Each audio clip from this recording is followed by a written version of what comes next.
Hello बच्चों, आज हम लोग स्टार्ट कर रहे हैं सेम आगे पैटर्न फॉलो कर रहे हैं एनसीईआरटी केमिस्ट्री चैप्टर 1 का जो सॉल्यूशन है क्लास 11th का some basic concept of chemistry के जो एक्सरसाइज है उसके क्वेश्चंस कर रहे थे। ठीक है, तो अभी मैंने फर्स्ट और सेकंड क्वेश्चन आपको कराया था।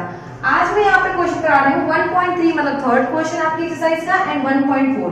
तो सबसे पहले देखिए क्वेश्चन ये है, determine the empirical formula of an oxide of iron which has this iron and इतना ऑफ ऑक्सीजन ऑफ मास। ये दिया हुआ है आपका अमाउंट। तो सबसे पहले देखिए, अगर आपको कभी भी कोई चीज परसेंटेज में दिया है तो आप जब सॉल्यूशन स्टार्ट करेंगे तो सॉल्यूशन करने के टाइम पे आपको हमेशा परसेंटेज में निकालने के लिए 100 ग्राम सॉल्यूशन मानना पड़ेगा, यानी आप 100 ग्राम में चीजों को काउंट करेंगे।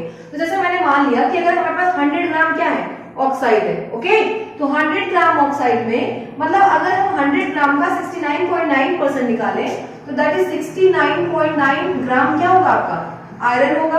ओके, दूसरा 30.1 ग्राम क्या होगा आपका, 30.1 ग्राम आपका होगा ऑक्साइड। ठीक है, अब ये क्या करेंगे, नेक्स्ट स्टेप ये होगा कि जितना अमाउंट है उसका हम मोल निकालेंगे, मतलब हम आयरन का मोल निकालेंगे और ऑक्साइड का मोल निकालेंगे। ठीक है, तो जब अगर हम बात करें यहाँ पे मोल ऑफ आयरन, किसकी बात करें, आयरन के अगर हम मोल की बात करें तो गिवन वेट कितना है आपका अपॉन मॉलिक्यूलर जो एटॉमिक वेट, क्योंकि आयरन है यहाँ पे हम एटॉमिक वेट लिखेंगे। ओके, गिवन वेट आपका कितना है, देखिए कितना गिवन है आपका 100 ग्राम में 69.9। ओके, और आपका एटॉमिक वेट कितना है आयरन का 55.85। ठीक है, जब आप इसको कट करेंगे तो ये लगभग आपके आएगा 1.25 के अप्रोक्स में। ठीक है, आसपास ही आएगा अप्रोक्स में। क्लियर, ये इसका मोल हो गया।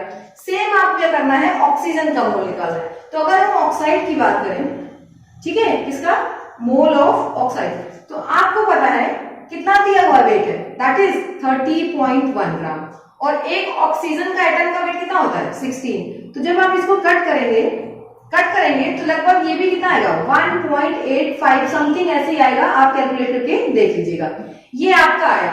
अब देखिए, अब आप ये देखिए फ्रैक्शन में है। ठीक है, तो कभी भी याद रखिए अगर आपको एम्पिरिकल फॉर्मूला निकालना है तो आप फ्रैक्शन तो नहीं यूज करेंगे, तो आप अप्रॉक्स की चीजों को क्लियर आउट करेंगे। अगर हम अप्रॉक्स में जाए तो एक काम करते हैं, हम पूरी यूनिट को किससे मल्टीप्लाई कर दें, 2 से मल्टीप्लाई कर दें। किससे मल्टीप्लाई कर दें, 2 से।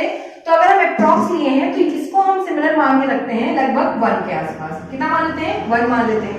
इसको अगर हम माने तो कितना आएगा, लगभग 1.5, नियरेस्ट इतना ही तो आएगा। अब आप क्या करिए, ये फ्रैक्शन है ना, आपको फ्रैक्शन अवॉइड करना है। तो फ्रैक्शन अवॉइड करने के लिए आप एक काम कर सकते हैं, पॉइंट है तो आप एक काम करिए, इसको भी 2 से मल्टीप्लाई करिए और इसको भी 2 से मल्टीप्लाई करिए। तो देखिए कितना हो जाएगा, 2 1 जा 2, ये हो जाएगा आपका 3।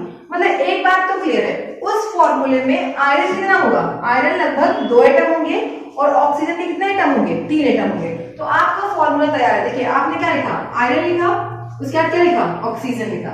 आयरन के कितने एटम है आपके पास, 2 एटम, और ऑक्सीजन के कितने एटम हो गए, 3। तो जो आपका फॉर्मूला बनेगा वो फॉर्मूला क्या होगा, Fe2O3, यानी यही आपका क्या होगा, empirical formula of dioxide oxide. I hope आपको ये बात क्लियर होगी। बहुत इजी कॉन्सेप्ट है, आप आसानी से कैलकुलेट कर सकते हैं। नेक्स्ट क्वेश्चन आपका क्या है, यहाँ पे क्वेश्चन आपका इन होता है, आप नीचे लिख सकते हैं the empirical formula of that oxide is will be, जो भी है आप आसानी से इसको लिख दीजिए स्टेटमेंट। अगर आप क्लास 11th में नीट आईआईटी में बिल्कुल कुछ ना करें, एकदम आसानी से बस तरीका सीखें कैसे आपको सॉल्व करना है। नेक्स्ट हम बात करते हैं, अगर हम नेक्स्ट क्वेश्चन की बात करें तो अगला क्वेश्चन आपका 1.4 क्या है, 1.4। इसको मैं लाइन में हटा दे रही हूँ, यहाँ पे मैं इस क्वेश्चन को भी हटा दे रही हूँ। आपका जो क्लियरेंस स्टार्ट होगा 1.4, ठीक। 1.4 क्वेश्चन क्या कह रहा है, calculate the amount of carbon dioxide that could be produced when. ठीक है, आपको ये बताना है कितना अमाउंट कार्बन डाइऑक्साइड का फॉर्म हो रहा है। अगर 3 कंडीशन दी तो आपको तीनों कंडीशन सॉल्व आउट करनी है। पहला क्या है, 1 mole of carbon is burned in air. देखिए अभी आपने क्लास 10th में पढ़ा था, तो सबसे पहले इसके लिए आपको एक रिएक्शन लिखनी पड़ेगी। ठीक है, और वो रिएक्शन बैलेंस होनी चाहिए, मतलब that reaction will be balance. अगर आप बैलेंस रिएक्शन लिखेंगे तभी आपकी चीजें क्या होंगी, क्लियर आउट। तो देखिए सबसे पहले अगर हमें CO2 बनाना है, ठीक, तो सबसे पहले हम एक रिएक्शन लिखते हैं। हमने कार्बन लिया, उसका किससे रिएक्शन कराया, ऑक्सीजन से कराया। एयर में ऑक्सीजन गैस होती है और आप क्या प्रोडक्ट बनेगा, दैट इज CO2। देखिए ये आप रिएक्शन देख लीजिए, ये रिएक्शन आई होप आपको क्लियर होगी। और देखिए रिएक्शन बैलेंस भी है, जितने कार्बन इस साइड है उतने ही ऑक्सीजन बैलेंस रिएक्शन है। अभी क्वेश्चन क्या बोला है, 1 mole of carbon is burned in air, तो आपको अमाउंट ऑफ कार्बन डाइऑक्साइड बनाना है। इसका बहुत सिंपल तरीका आप यूनिटरी मेथड से लगा सकते हैं। सबसे पहले देखिए, अगर मैं 1 मोल कार्बन की बात करूं तो 12 ग्राम, अगर मैं सेम 1 मोल ऑक्सीजन गैस की बात करूं तो दैट इज 32 ग्राम। क्यों? एक ऑक्सीजन का वेट होता है 16, तो 2 का 32। सेम इसकी बात करूं तो यहाँ पे आप देखिए कितना यूज हो रहा है, दिस इज 12 प्लस 32, ठीक है, तो आप देखेंगे ये 44 ग्राम। ये तो आपको हो गया बैलेंस रिएक्शन से इंफॉर्मेशन, ठीक। अब हम लगाएंगे यूनिटरी मेथड, तो आप वैसे ही देख लीजिए, यहाँ पे देखिए कितना मोल है, यहाँ 1 मोल है, ये भी ऑक्सीजन भी कितना है 1 मोल है, और कार्बन डाइऑक्साइड भी कितना बन रहा है 1 मोल बन रहा है। मतलब एक बात क्लियर है, 1 मोल से कितना बन रहा है 1 मोल CO2, और 1 मोल CO2 का वेट कितना है 44 ग्राम। मतलब सिंपली लिख सकते हैं 1, पहला आंसर क्या होगा 1 मोल कार्बन, क्योंकि जो बोला है आपको उसी से देखना है, आपको कार्बन बोला है, 1 मोल कार्बन आपको कितना दे रहा है 1 मोल CO2, ओके। तो 1 मोल CO2 का वेट क्या हुआ, weight of 1 mole CO2 will be क्या होगा, देख लीजिए यहां से आप 44 ग्राम। क्लियर, कोई दिक्कत? ये पहला आंसर, ठीक है। नेक्स्ट क्वेश्चन क्या कह रहा है, ये इतना क्लियर होगा आपको, फर्स्ट एकदम इजीली हो गया। नेक्स्ट क्वेश्चन सेकंड पार्ट आपको क्या कह रहा है,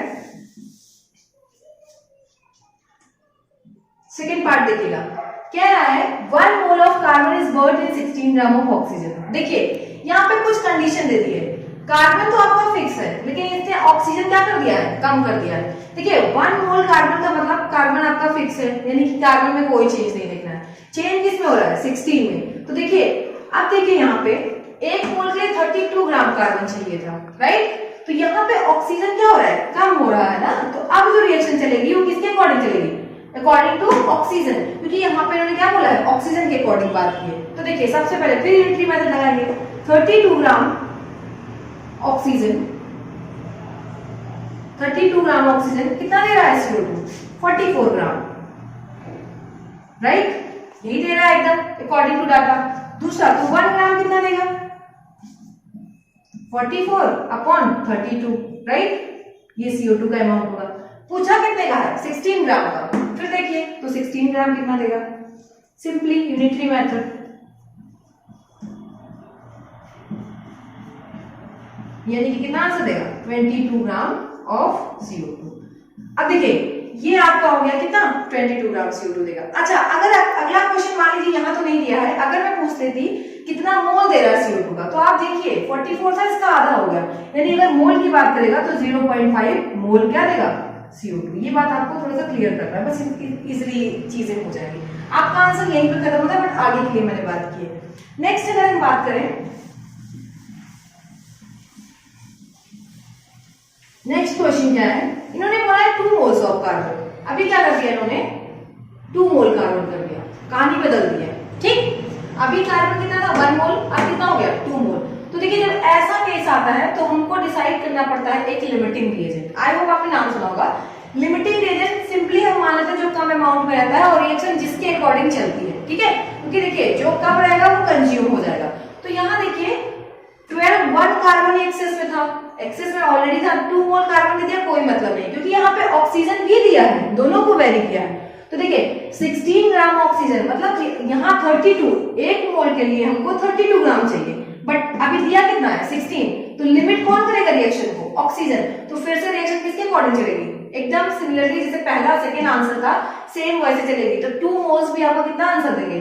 देखिए यहाँ पे आप कार्बन को ध्यान इसलिए नहीं देंगे क्योंकि देखिए कार्बन ऑलरेडी ज्यादा है, 1 में ही ये कम था, तो 2 में तो और कम हो गया ना, तो रिएक्शन इसी के अकॉर्डिंग चलेगी। तो थर्ड भी आप एकदम ऑक्सीजन के लिए लगाएंगे। तो देखिए अगर मैं बात करूं सिंपली, फिर वही क्वेश्चन आपको कितना आंसर आया था 22 ग्राम में छोड़ दे रही हूँ क्योंकि सेम पहले की तरह लगेगा, जैसे सेकंड क्वेश्चन आपने लगाया है सेम वैसे लगाना है। हाँ एक चीज याद रखिएगा, यानी कि 2 मोल कार्बन भी क्या करेगा, क्योंकि 2 मोल कार्बन कंप्लीटली कंज्यूम ही नहीं होगा, तो 2 मोल कार्बन में कितना देगा 22 ग्राम ऑफ CO2। ये बात आपको याद रखनी है। तो ये चीजें आपकी किसमें बेस्ड थी, थोड़ा सा यहाँ पे क्वेश्चन एक्स्ट्रा लग रहा है, दैट इज लिमिटिंग रिएजेंट, उसका आइडिया आपको होना चाहिए कौन रिएक्शन को डिसाइड करना है। आई होप आपको ये चीजें क्लियर आउट होंगी। आप लोग प्लीज थोड़ा सा देखिए कंटेंट को समझिए, चीजों को कैरी करिए और करने की कोशिश करिए, तभी आपकी चीजें क्या होंगी, क्लियर आउट होंगी।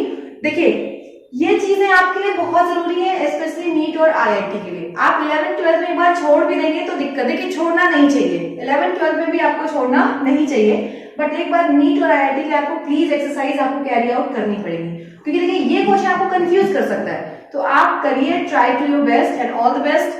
आप लोग प्लीज मेरे चैनल को सब्सक्राइब करें, लाइक करें और शेयर करें। शेयर करेंगे, जितना शेयर करेंगे, जितना अच्छा रिस्पॉन्स होगा, हम लोग उतना ही मेहनत करेंगे। Thank you for watching and subscribing.